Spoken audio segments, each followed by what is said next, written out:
Good afternoon, or good evening, or even good morning, whatever time you find yourself watching this video. Welcome back to Life is Hard, Don't Complain.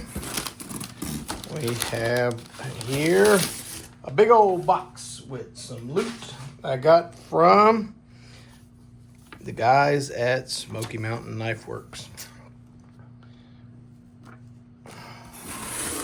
In this box, we have a cold steel Kitchen Classics chef knife. It was just ridiculously cheap, so I grabbed it. Didn't really need a chef's knife. I have a million chef's knives, but the price, as they say, was right. And so now I have it. We have a Rough Rider RR270, and then two.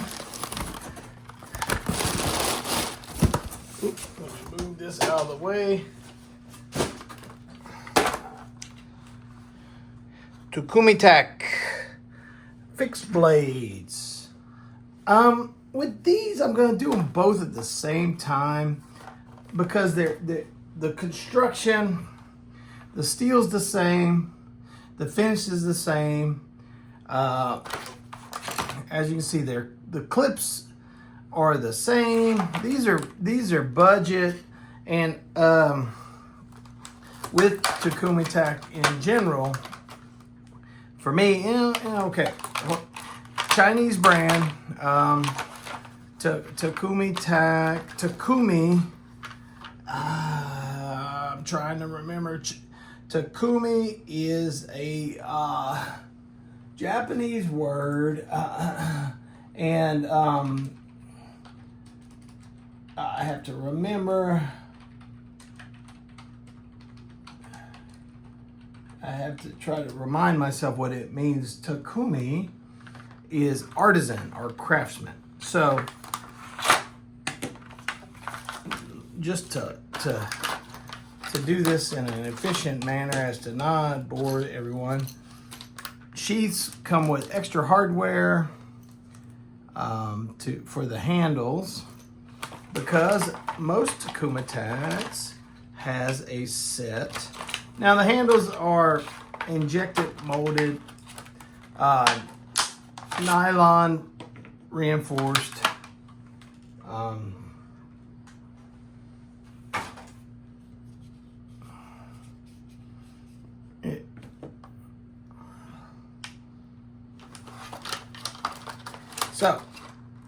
But I think it's a nice touch that they provide if you wanted to swap out the scales. Now these are just plastic, nylon reinforced plastic, really. But if you want to throw a new scale on for a different color, there you go. We'll go ahead.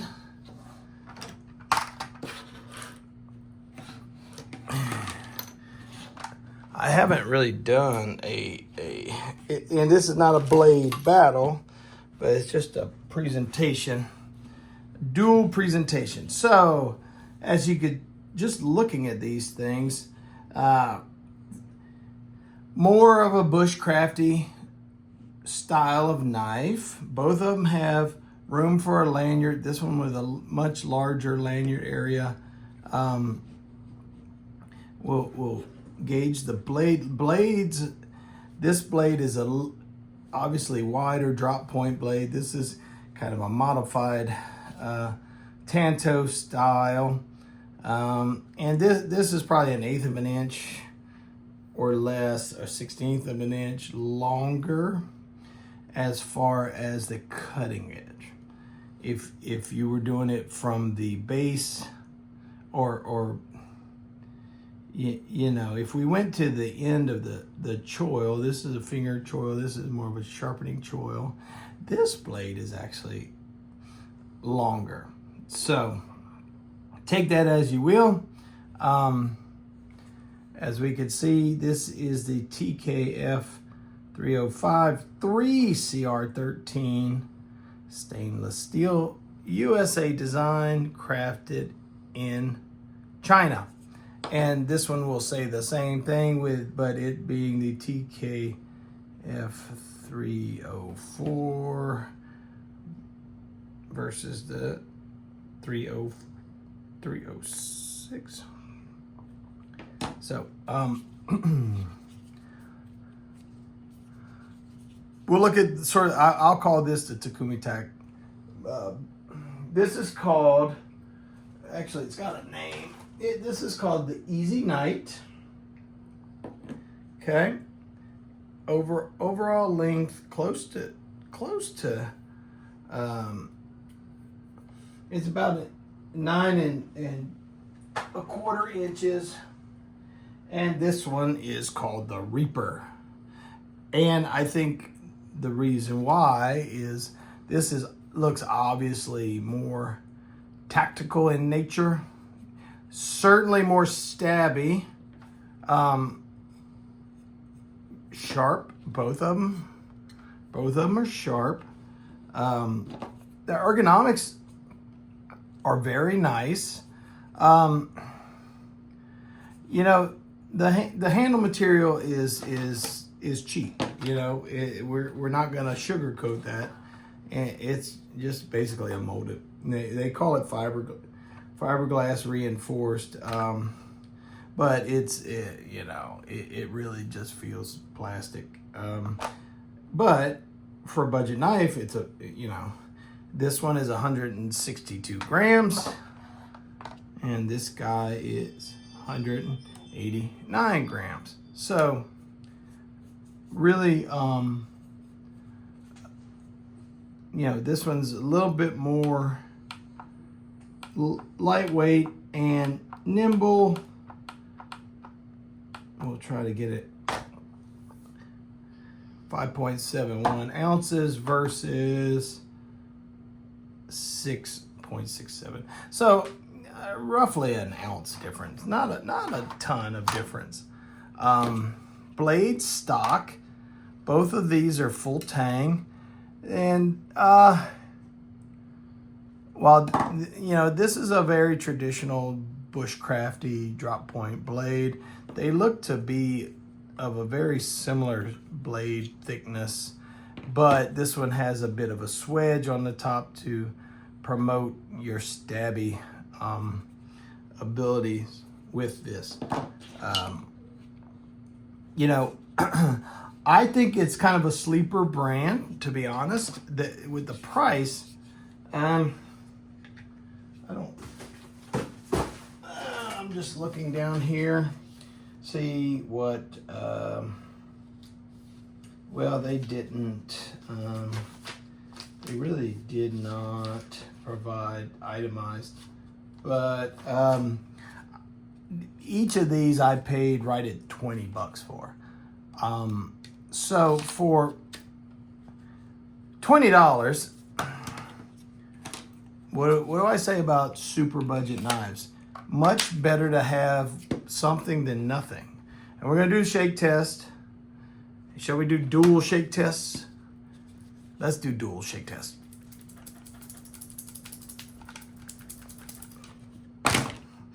They pass. So, very cool. You know, glad to see, you know, these knives, even though they're budget, this particular sheath setup has MOLLE capability. It's got paracord capabilities. Knives. Now, okay, bushcraft knife. Is it going to be a primary self-defense knife?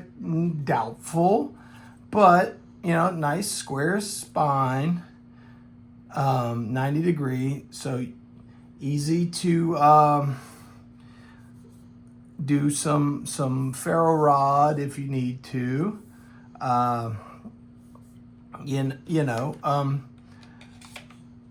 You could run it as self-defense, but something like this guy is going to give you the capability for self-defense a lot more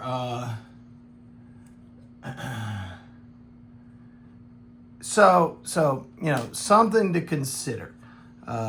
This one has mild jimping on the back of the handle spine, mild jimping on the front of the handle spine.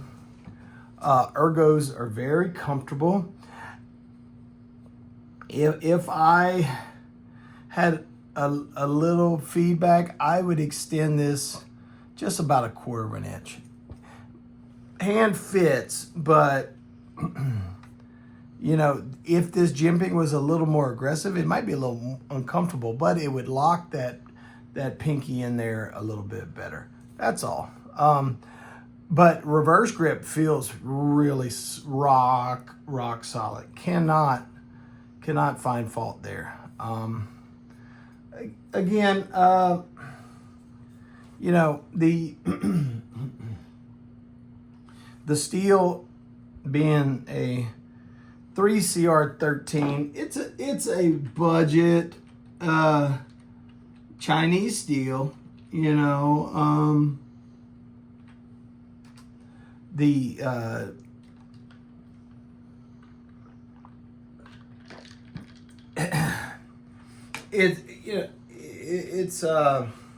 It's a low carbon, high chromium, you know.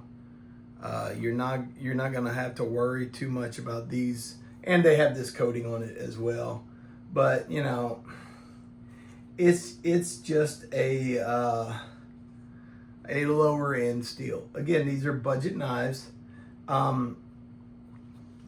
If you have to utilize this thing and it breaks, as long as it breaks within your target, you're okay. And then you can replace it with another $20 version. So, you know, something to be said about that. You know, not terrible. You know, and we're not going to be fall into the realm of being, you know, so uppity about steels. You know, I think this knife feels good in the hand, can be very protective or very effective in protecting its wielder if you know how to use these things.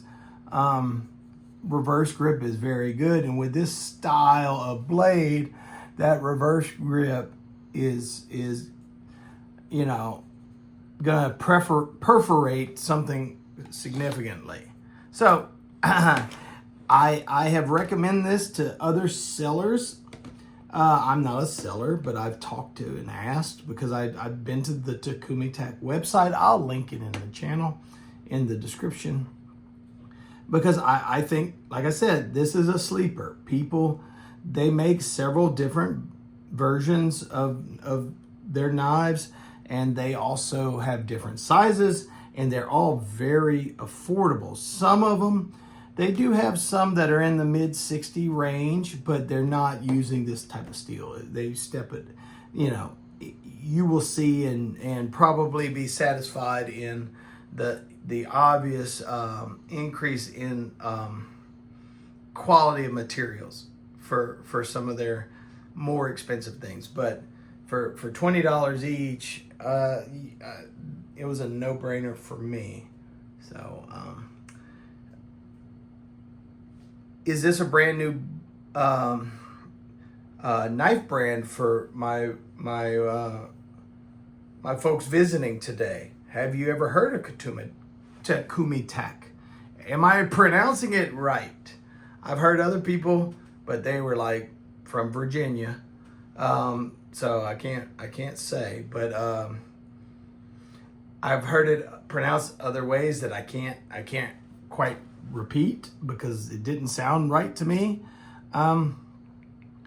Anyway, you know, if you haven't heard of them, go to their website, follow the link I provided, go check them out, see if there's something you like. I think they sell these on Amazon as well. It's worth the have if you need a spare knife I am not too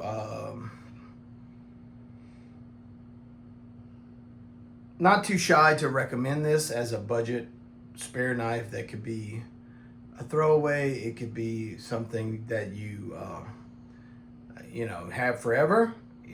Easy to sharpen. Just keep in mind it's not going to hold your edge long at all. It's low carbon.